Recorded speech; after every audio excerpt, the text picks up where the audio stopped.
Trae, we've talked about guys on, coming off the bench and filling in for people who have been in and out of the lineup and injured. But tonight you were a big part of that and scoring those 43 points with Jalen and DeAndre, who've been two of your guys' top three scorers. I'm curious, when you are in that situation and you feel the need to step up, like what goes through your mind? I mean, obviously it's tough whenever you don't have those guys out there. They're big pieces to our team, and whenever they are out there, we're obviously a lot better team. So for me, I mean, it's easy to be down and be upset and things like that. But at the same time, I mean, I know what we got in this locker room, and I know what we're capable of, even when guys are out. That we can go out there and make some noise and make plays, and that's what we did tonight. But we always got to give a little bit more, including myself. I can't just ask everybody else to give a little bit more when guys are out and not expect myself to do more or not want that for myself. So that's something that, I take on myself too. But we all play a big factor in giving a little bit more whenever those guys are out. Trae, you lead the league in assists with 12, but it held you to 5 tonight. What does it say about the team that you were able to, despite that, still pull out a win against a tough Suns team? Yeah, I mean it's a good sign. Obviously, they've won their last few games since playing us, and yeah, I'm not gonna get. I was talking on the radio. I'm not gonna get 12 every night. Maybe, but some nights I'll have 20, and some nights I'll have 5, and that's perfectly fine as long as we get the win at the end of the day. I'm literally just trying to go out there and win. Early on in the games, obviously, I'm trying to get my guys involved because I need them later on in the game when teams decide they want to trap and get the ball out of my hands. I need them to be ready to score and feel good about themselves whenever they get the ball. So I don't want that at the end of the game to be the first time they get it. So I usually come out in the games and try to get them the ball and feed them the ball as much as I can.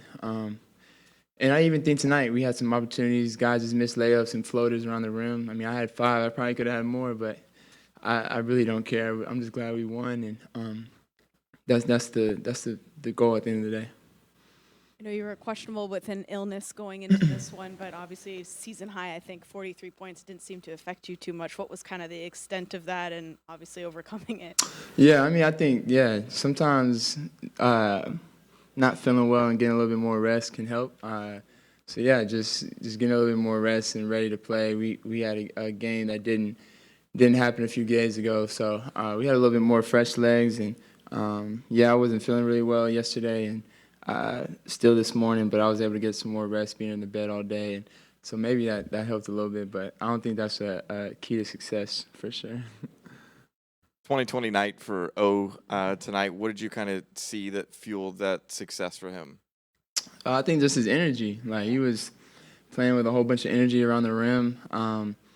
He missed a couple layups, or not layups, floaters. I think he bobbled a pass I threw him early in the game, and he was kind of upset at himself. And we went to the timeout, and I told him to keep feeding him. Like, he's gonna have those looks all night, and that middle is wide open, and I need him to be aggressive, and we all do. So he just kept being aggressive and using that energy that he started the game with, even though he didn't make a few shots and maybe had a turnover.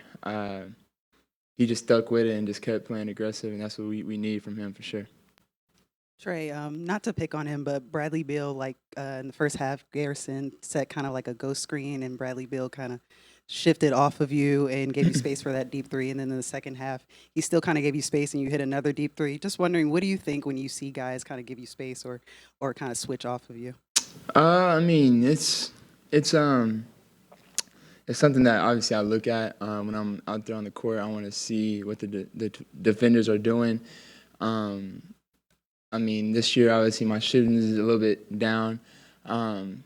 But if you watch our games, you would know I'm not taking as many attempts either. So I feel like sometimes when you go into a game, you're expecting me just to get guys involved and just pass. And that's why I do pass. That's why that is a threat. So, I do get looks sometimes, and now I say nowadays, but it seems like now guys are more worried about my passing than my scoring. So sometimes you got to remind them that you can score too.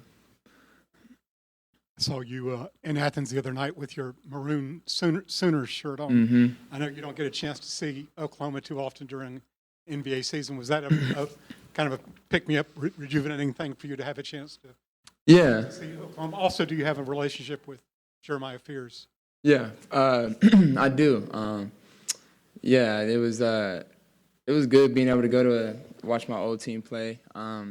It's kind of weird. I went to Athens to watch Ant play when he was in college, and that was the last time I went to a game at Georgia. And then I went this weekend, obviously, and I didn't think I was going to be able to go because we had a game that day, and they played later that day. So since it got canceled and everybody around here was tripping a little bit, overreacting over that snow, I was able to drive.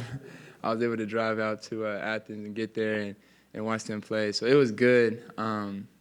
It was good. I mean, Jeremiah's going to be a really good player. I've heard about him. I mean, reclassing up and one of the highest recruits that we've gotten at OU in a while. And so, yeah, I've been keeping up. I've messaged him before, and I've seen him over the summer. We got in some runs up there at Lloyd. And so, yeah, no, I'm aware of the guys they got.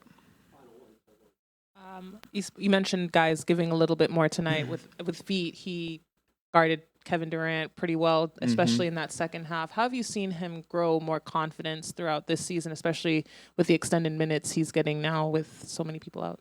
Yeah, I mean, V's been playing, doing a hell of a job for us, being able to come in.